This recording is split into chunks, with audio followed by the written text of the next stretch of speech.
Why some people feel more alive at night, the nocturnal mindset. There's a particular quality to 3 a.m. that daylight people will never understand. The world has gone quiet. The demands have stopped. The phone doesn't ring. The emails don't come. The expectations that press down on you during daylight hours have lifted, and for the first time all day, you can breathe. You're not being lazy or avoiding responsibility. You're finally, genuinely awake. Your mind is clear, your creativity flows, your thoughts make sense in ways they never do during the acceptable hours.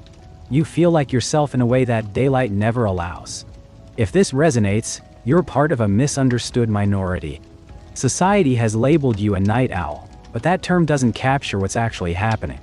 This isn't about staying up late because you can't sleep or because you're procrastinating. It's about a fundamental difference in when your nervous system comes alive, when your mind operates optimally, when you feel most human. You're not broken or undisciplined.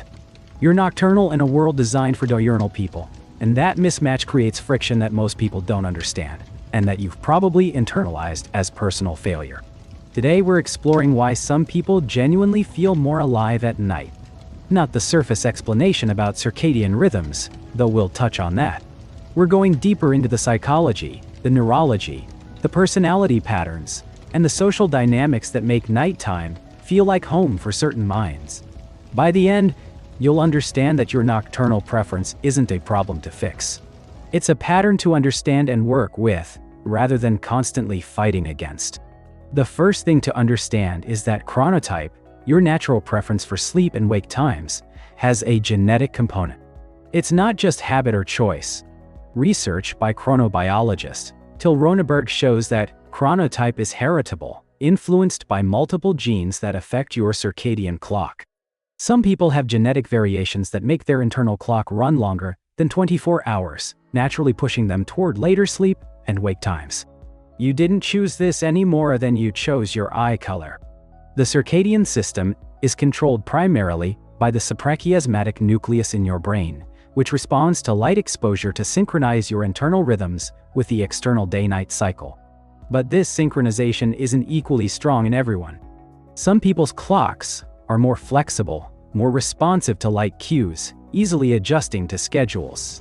Others have more rigid clocks that resist synchronization, maintaining their preferred timing despite social pressure and environmental cues. If you're genuinely nocturnal, your clock is probably in that rigid category, stubbornly insisting on its preferred schedule regardless of what society demands. This matters because it means your nocturnal preference isn't a character flaw or a bad habit you can simply correct through discipline. It's biology expressing itself despite your efforts to override it. You can force yourself onto a conventional schedule, and many nocturnal people do this for years, decades even. But it's always effortful, always a struggle, always requiring conscious management of something that feels natural for diurnal people. You never fully adapt. You're always fighting your own neurobiology. But chronotype alone doesn't fully explain the nocturnal experience. There's something more happening, something psychological and experiential that makes night feel qualitatively different.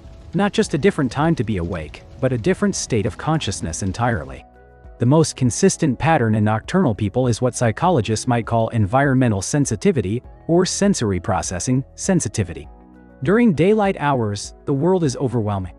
There are too many people, too much noise, too much stimulation, too many demands. Your nervous system is constantly processing social cues, navigating expectations, managing interactions, filtering sensory input. It's exhausting even when nothing particularly stressful is happening.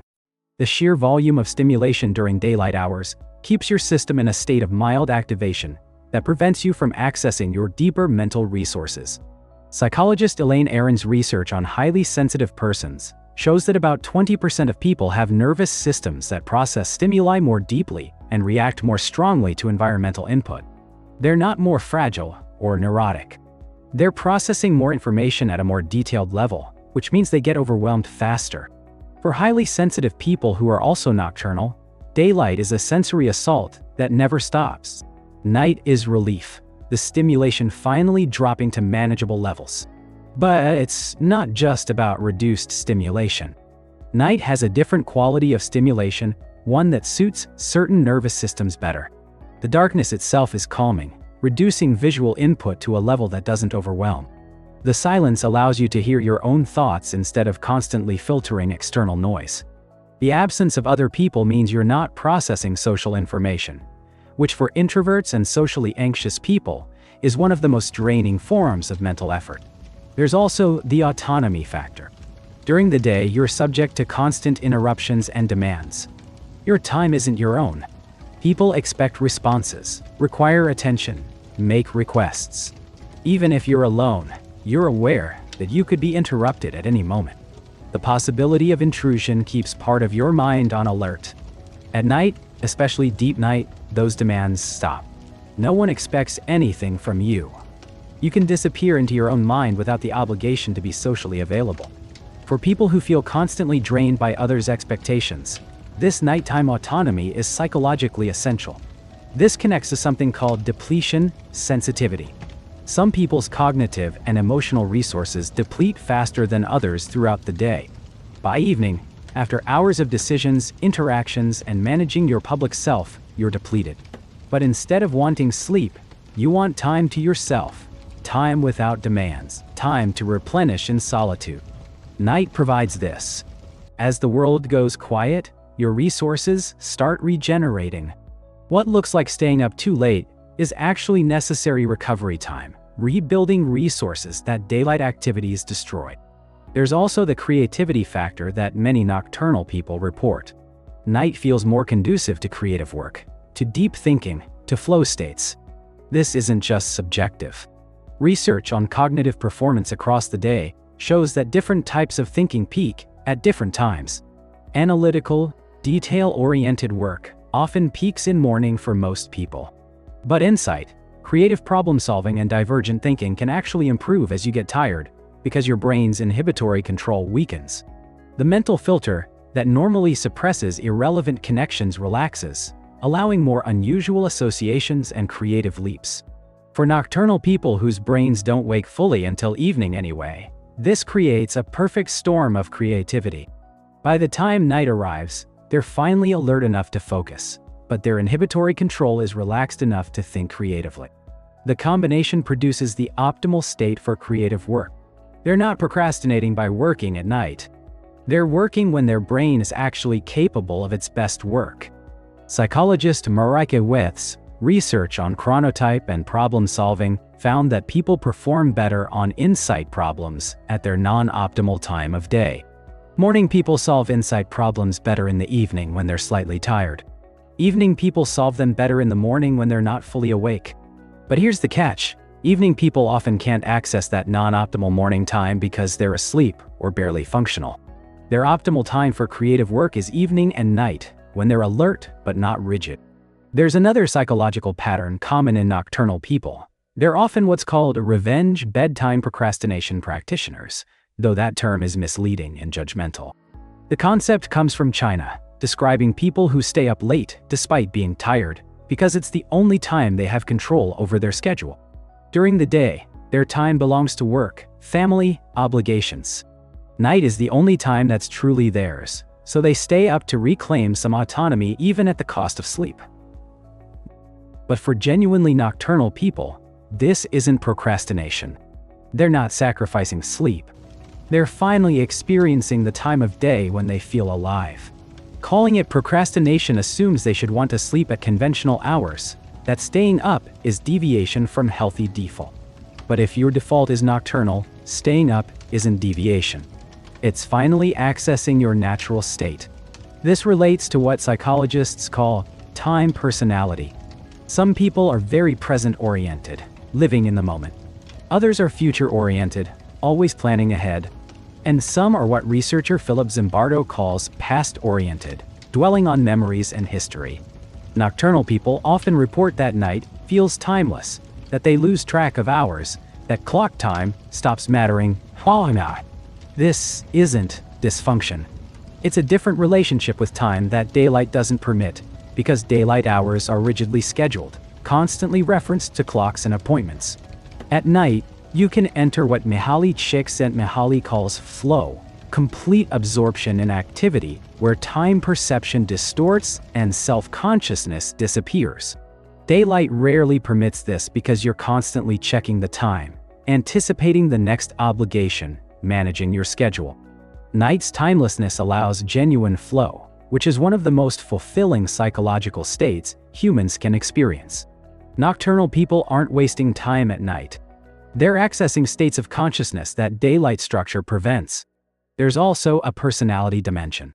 Research shows that evening chronotype correlates with certain big 5 personality traits, particularly higher openness to experience and lower conscientiousness. This doesn't mean nocturnal people are less responsible. It means they're less driven by external structure and routine, more driven by internal interest and engagement. They don't thrive on schedules and predictability. They thrive on novelty, exploration, and following their curiosity wherever it leads. During the day, the world demands conscientiousness. Show up on time. Follow the schedule. Meet the deadline. Do what you're supposed to do when you're supposed to do it. For people low in conscientiousness or high in openness, this is exhausting and feels constraining. Night liberates them from these demands. They can follow their interest without guilt, explore without deadline, create without schedule. What looks like lack of discipline is actually optimal functioning in an environment matched to their personality. Psychologist Satoshi Kanazawa's research suggests that more intelligent people are more likely to be nocturnal, not because night makes you smarter, but because intelligence correlates with what he calls evolutionarily novel preferences. Throughout most of human history, staying up late was dangerous. Modern artificial lighting makes it safe, and more intelligent people are quicker to adopt novel behaviors enabled by technology. Whether this holds up under scrutiny is debatable, but it points to something real. Nocturnal living is made possible by modern conditions and appeals to people who are comfortable deviating from ancestral patterns. There's also the social dynamics aspect.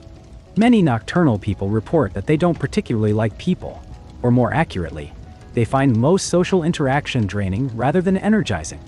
Not because they're antisocial in the clinical sense, but because they're introverted or have social anxiety or simply have nervous systems that process social information so intensely that it's exhausting.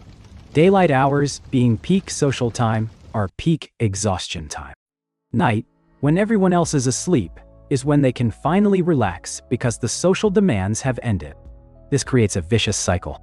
The nocturnal person avoids day because it's socially overwhelming.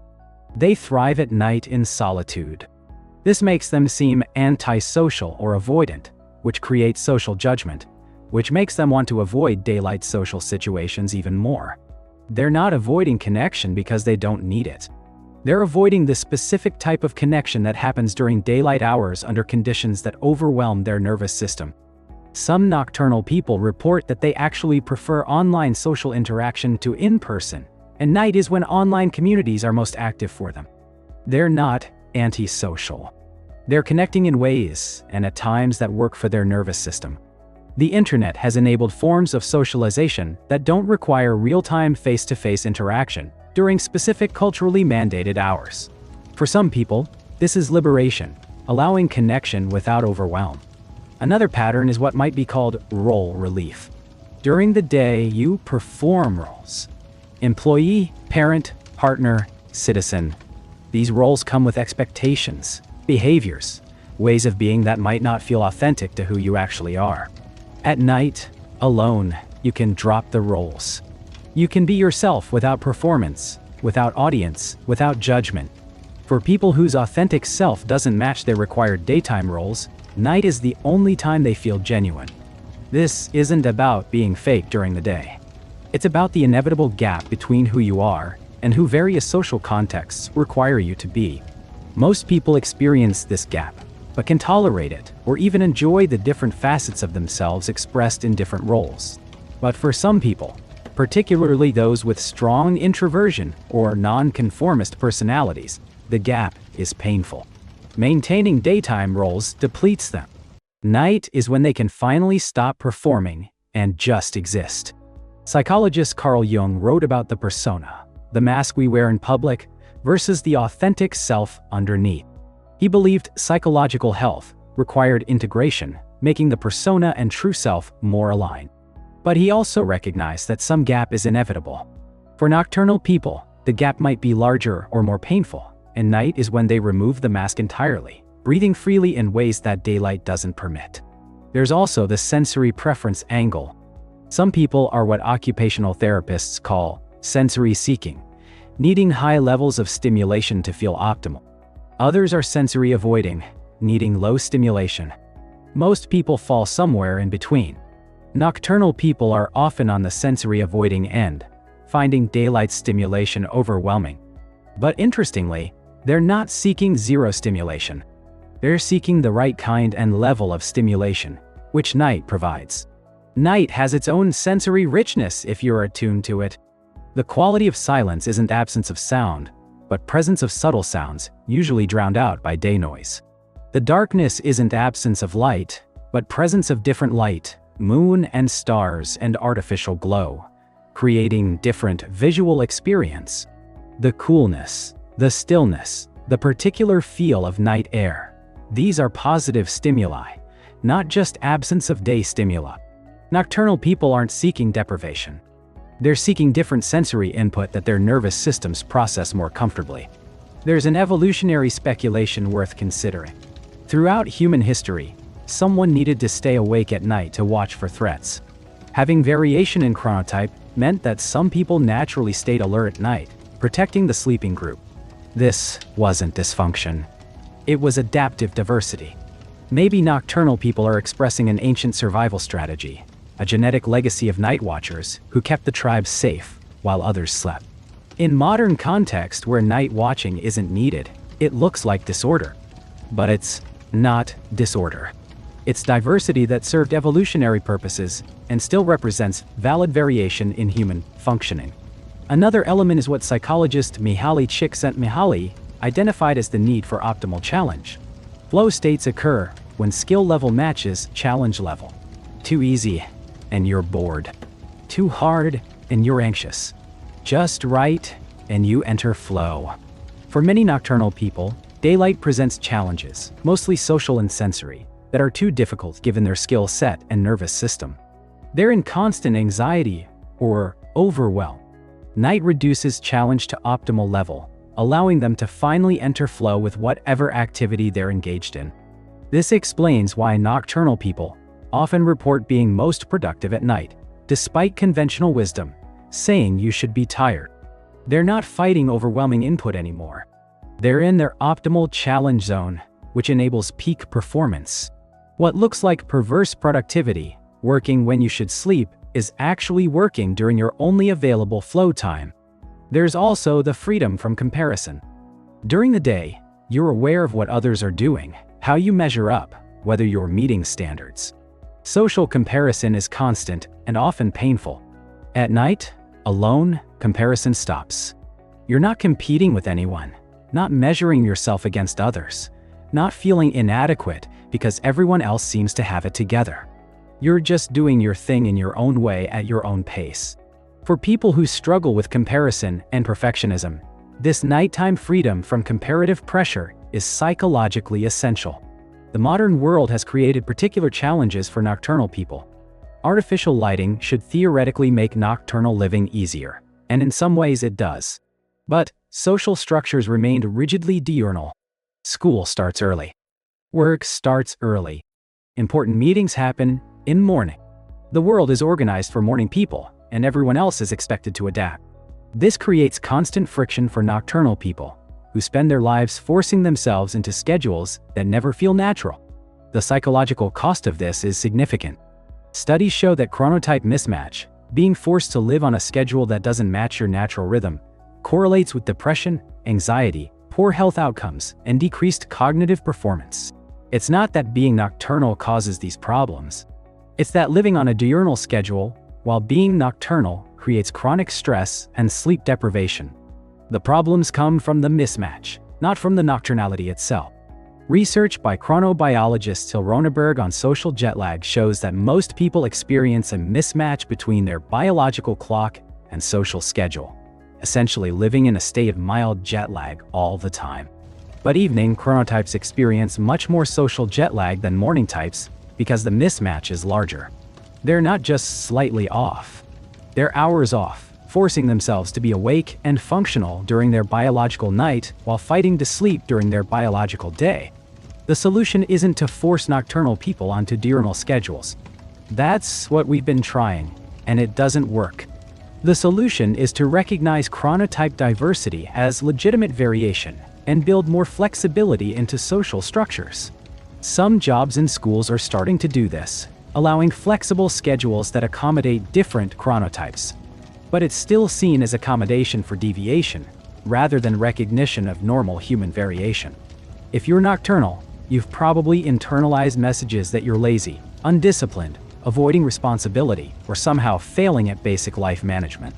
You've tried to fix yourself, to become a morning person, to live on a normal schedule. Maybe it worked temporarily, but it never felt natural, never felt sustainable. You kept sliding back to your nocturnal pattern, and each slide felt like personal failure. But you're not failing. You're fighting biology. And you can't win that fight long-term without significant cost. The question isn't how to stop being nocturnal. The question is how to build a life that works with your nocturnality rather than constantly fighting it. That might mean finding work with flexible hours. It might mean being honest with people about your availability rather than forcing yourself to respond during conventional hours. It might mean structuring your day for the parts you can control around your natural rhythm rather than around what's socially expected. This isn't about indulging dysfunction or avoiding adult responsibility. It's about recognizing that responsibility can be fulfilled at different times, that productivity doesn't require early rising, that you can be successful and reliable while working from midnight to 6 a.m. instead of 9 to 5. The timing is arbitrary. The work is what matters. And your work is probably better when you do it during your natural alert time, rather than forcing it during hours when you're barely functional. The nocturnal mindset isn't something to overcome. It's something to understand, to work with, to build your life around rather than despite. You feel more alive at night because that's when your nervous system is optimally aroused, when environmental stimulation matches your processing capacity, when social demands release you, when you can access flow states and creative thinking, when you feel like yourself rather than like a performer pretending to be normal. That's not pathology. That's you, operating under conditions that match your neurology and psychology. The world will keep telling you to change, to get up earlier, to be productive during conventional hours, to join the daylight world. You can keep trying, keep forcing yourself, keep feeling like you're failing, or you can accept that you're nocturnal, that this is legitimate variation, and start building a life that works with this rather than against it. You'll never be a morning person, but you can be a successful, healthy, fulfilled nocturnal person if you stop fighting what you are and start working with it. The night is yours. Stop apologizing for living in it.